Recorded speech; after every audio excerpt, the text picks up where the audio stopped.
Maintenant, l'objectif, lorsqu'on entre comme nouveau professeur, on est sur la voie de la permanence. Quels sont les critères de performance sur lesquels je vais être évalué pour progresser dans ma carrière?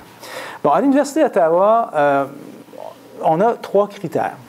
Et c'est sensiblement la même chose d'une université à l'autre, quoique les pondérations vont varier d'une université à l'autre. On a l'enseignement, donc il faut avoir un enseignement satisfaisant. Donc, il faut être un bon enseignant, satisfaire aux exigences. Il faut être bon en recherche, donc il faut publier des articles qui sont jugés de bonne qualité. Bonjour. De bonne qualité, on pourra en reparler tantôt. Qu'est-ce que ça veut dire? Comment ça peut être jugé des articles de bonne qualité? Et on s'attend à ce que vous soyez impliqué dans le service à la communauté. Donc, que vous fassiez, lorsqu'on vous attribue des comités, que vous soyez présent, qu'on vous demande des tâches à faire, mais vous les faites de façon excellente. Donc, comment répartir, comment pondérer ces trois dimensions de performance? L'enseignement, ici, à l'université, on va pondérer ça et comme je vous dis, ça varie d'une faculté à l'autre, mais globalement, on peut dire qu'on s'attend à ce que 40 % de votre temps, à peu près, plus ou moins, soit investi dans l'enseignement, 40 % de votre temps soit investi dans la recherche et 20 % de votre temps soit investi dans des activités de service à la communauté. Donc, ici, un enseignement jugé de qualité excellente peut compenser pour un rendement en recherche qui ne serait pas satisfaisant. Ça veut dire que nous, on a une convention collective et ça existe dans d'autres universités. Dans d'autres universités, il n'y en a pas. Mais lorsque quelqu'un est un professeur incroyable, des étudiants l'adorent et il y a des évaluations très, très, très fortes. Et c'est sa force. Et peut-être un peu moins sa force, la recherche. Bien, un enseignement excellent pourrait compenser pour peut-être une productivité de recherche un peu moindre lorsque cette personne-là va faire une demande de promotion. Okay? C'est relativement plus rare, mais ça existe. Ça existe. Okay? Et si vous avez des questions, soyez bienvenus. Je vous invite à... Oui, allez-y. Qu'est-ce qui implique exactement les services à la communauté? Ce sont les services administratifs ou le poste administratif qu'on compte? Oui, donc services à la communauté, ce sont les postes administratifs à l'interne, par exemple, coordonnateur de section. Il y a plusieurs sections, il y a plusieurs comités dans une université, comité de programme gradué, sous-gradué, comité du personnel enseignant, donc il y a plusieurs comités. Donc ça fait partie du service à la communauté. Ça pourrait être aussi de participer, par exemple, à l'ACFAS. Donc, faire une présentation à l'ACFAS, comme je fais actuellement, donc c'est un service à la communauté. Donc, toutes sortes d'activités qui viennent enrichir finalement la réputation de l'université, mais en même temps viennent contribuer à la réalisation du mandat de l'université. Okay? Donc, recherche, 40 %, je vais m'élaborer un petit peu plus là-dessus. On s'attend à ce que la personne ait une activité de recherche régulière et continue dans le temps, par rapport à son groupe de pairs qui sont situés au même rang. Lorsqu'on fait une demande d'évaluation de votre dossier de recherche, ici, à l'Université d'Ottawa, et c'est comparable dans d'autres universités, on va s'attendre à ce que vous avez une production régulière. C'est-à-dire que si vous faites votre demande de permanence, puis vous avez un article en 2007, puis le prochain est en 2010, ce n'est pas une productivité continue. Okay? Donc, on s'attend à ce qu'il y ait toujours quelque chose qui sort régulièrement. Okay? Donc, ça, c'est une productivité continue.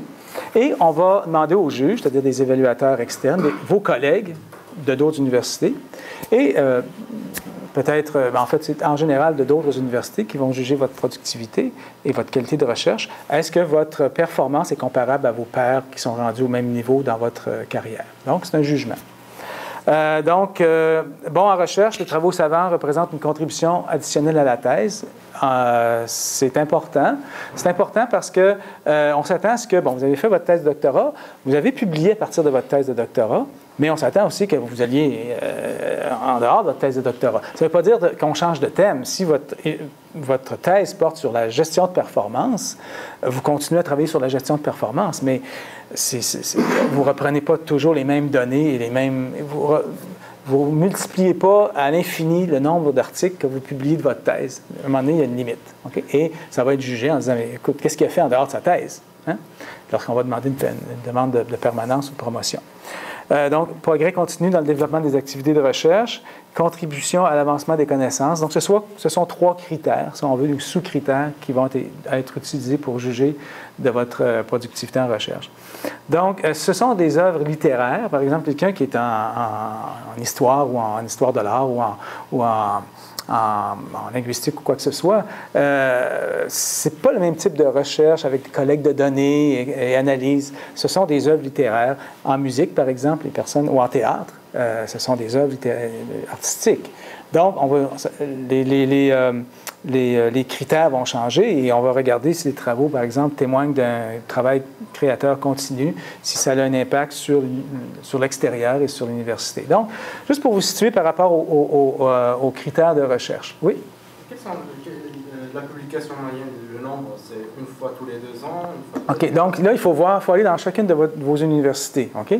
Une université comme ici, on s'attend à disons, 1 à 2 publications régulières par année. Okay?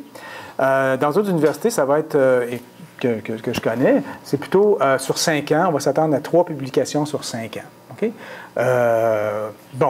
Il faut vraiment aller voir la culture de votre université, puis en même temps, les attentes. Qu'elles soient écrites, ces attentes-là, ou qu'elles ne soient pas écrites. Okay? C'est souvent des attentes qui ne sont pas écrites. On s'attend à ça. Okay? Et là, ça arrive sur des comités. La personne a eu 2 papiers en 5 ans. Parce qu'on compare ça à vos collègues. Parce qu'il y en a d'autres dossiers qui rentrent à chaque passe d'évaluation. On dit, 2 articles, puis les autres, il y en a 6. Là, non, ça ne marche pas. C'est pas suffisant. Oui? Dans l'expérience, est-ce que ça peut même varier à l'intérieur d'une même université, d'une faculté à l'autre? D'une faculté à l'autre, oui, ça pourrait varier parce qu'il y a des facultés qui ont des grandes équipes de recherche. Okay? Je pense en médecine, par exemple, où il y a des grandes équipes de recherche. Et à ce moment-là, le nombre de publications est multiplié parce qu'il y a plusieurs personnes qui publient, puis on retrouve le nom de la personne sur plusieurs publications. La contribution a été parfois au 3e niveau, au 2e niveau, etc. Donc, ça peut varier d'une faculté à l'autre. Donc, tout ça, c'est pris en considération. Donc, le chiffre de 1 ou 2, c'est vraiment comme une moyenne générale dans les facultés psychologie, par exemple, ou en gestion. Si on s'en va en génie, en médecine, il faut regarder la culture de cette organisation-là et le contexte de cette organisation-là. Oui. Le fait de publier dans une revue A ou C Oui, je vais revenir. OK, c'est une question importante et vous devancez ma présentation et j'y reviens. Conservez votre question en tête et ça fait partie d'une partie de la présentation qui est importante.